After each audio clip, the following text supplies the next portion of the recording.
Hi guys, I wanted to talk about the idea of unusual sacred spaces. For me, the gym is my sacred space. Um, others would call it a dojo, the place where I work out and do jujitsu and Muay Thai. That is a really, really, really super duper, just completely sacred space for me. Now, what does that mean? My idea of a sacred space is somewhere that you feel safe, where you are yourself, where you don't have to worry about being fake, impressing someone. A sacred space is somewhere where you can just be. You don't have to worry. You are present in the moment. You don't have to, you could just be you. Nothing, there aren't any particular expectations. No one is telling you to do stuff that you don't want to do. It is a sacred space. It is the place where you breathe and you feel at peace, you feel at one. I wanted to talk about the idea of unusual sacred spaces because one of the guys at jiu-jitsu was telling me that for him, jiu-jitsu was meditation. He was present in the moment. He wasn't thinking about anything else. He felt refreshed. He felt like he learned things. For him, that was special. So for him, too, the gym would be a sacred place. A sacred space. Sorry, snot. If jiu-jitsu is meditating for him. And I think that a lot of people consider martial arts a cult because the place where you practice, where you learn, becomes a sacred space. The people that you meet, that you learn things from, become partners. Not sexual partners, but sacred partners. They give you feedback. They're honest. You don't worry about them saying, you did it all wrong. Screw you. I'm not your friend anymore. You know, these are training partners. These are people that you can trust, people you can feel safe with. Especially with jiu-jitsu. With jiu-jitsu being a very close contact sport, women especially may feel uncomfortable. And it may take them a while to be aggressive, aggressive, because literally, if you start from the guard position, your legs are wrapped around another dude's waist, or another chick, you know.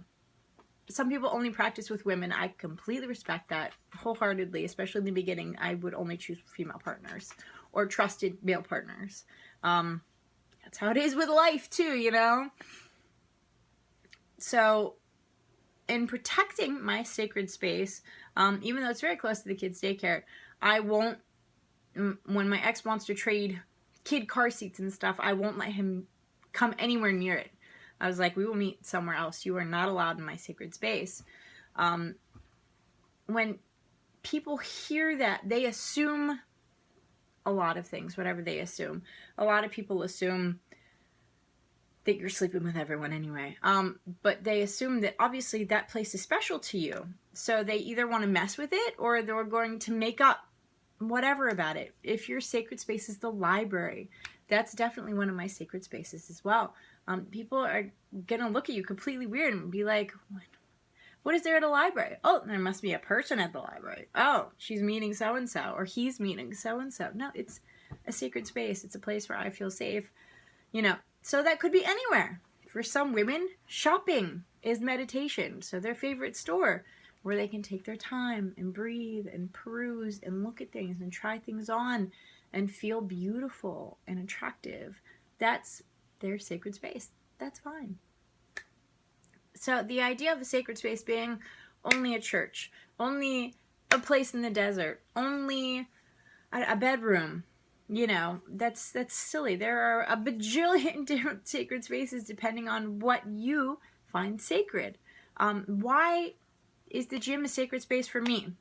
Because when things were completely falling apart in my life, it was one of the few places I felt safe. A lot of women feel the same way, especially if they come to martial arts from a background of abuse, whether it's emotional or physical. If it's a good gym, obviously you're going to feel safe.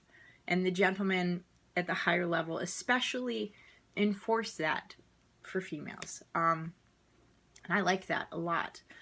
Also, it helped me realize how strong I was physically, because that's the first step to rebuilding.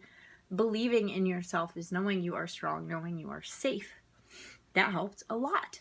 And the fact that I saw myself getting better week after week after week, that helped a lot. I was learning new things. I know I was capable of new stuff, and that felt amazing. What else? I already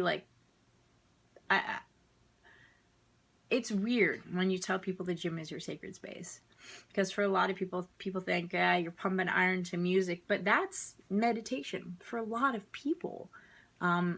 So if they feel safe, if they feel able to be in the present moment when they're lifting, when they're running, whatever, the swimming, whatever it is that you're doing, that's a sacred time for you. So wherever you do it is a sacred space. So please stop assuming crap. Stop. It's obnoxious. When I go to the spiritual classes, people assume. I wish I had all these men everywhere. That'd be, well, boost my ego a little bit at least.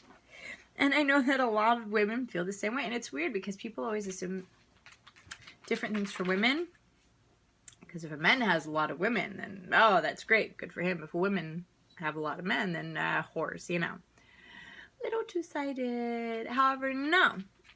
So when I go to my spiritual classes at the Turning Wheel, that is a sacred space to me. Very much so. It's literally the back room of a store with a table and a bunch of chairs and a whiteboard, you know.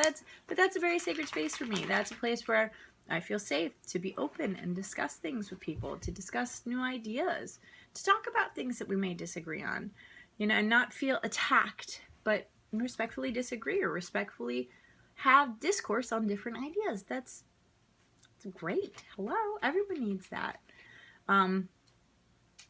For a lot of people, they assume a sacred space has to be a house of worship.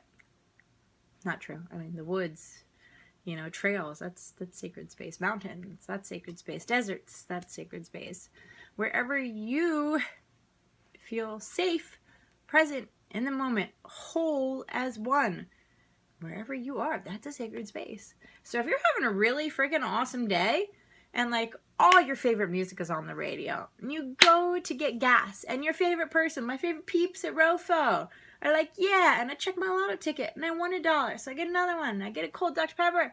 Like, that's the world is my sacred space when I have awesome days.